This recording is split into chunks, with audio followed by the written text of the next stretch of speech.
In this quick tutorial, I'm going to be showing you how to foam roll your fibularis muscles. So firstly, where are the fibularis muscles? So you're going to find your shin bone, and on the outside of your shin bone, in all this soft tissue, live your fibularis muscles. So what I want you to acknowledge first before we do any foam rolling is I've got one hand here and one hand here, and between my two hands is where I'm going to be foam rolling.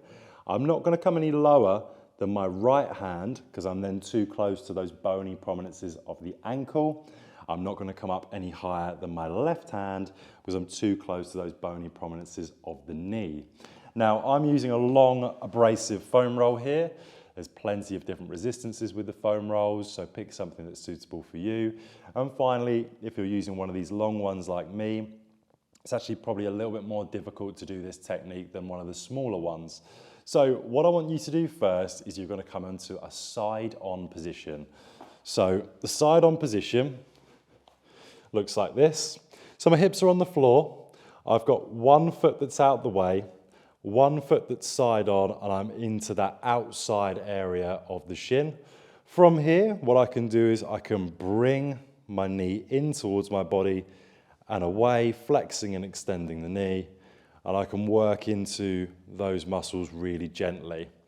If you're doing this and you can't feel anything and it feels like you're not really doing much, what you can then do is decide to put one leg over the other. If I really want to put some big resistance on, I'm going to bring my hips up. I've got both my hands in contact with the floor, and I can really start to feel now the change in pressure and resistance. There's no allotted amount of time that you have to do foam rolling, so there's no real guidance in terms of when's too much and when's too little. It is something that I would build up. You might want to do certain different techniques, so you might want to roll up and down the muscle until you find a tender point, and then really focus and hone in on that tender point. You might want to just do very small movements over that tender point until it starts to desensitize. In other cases, some people just like to come forwards and back through the muscle.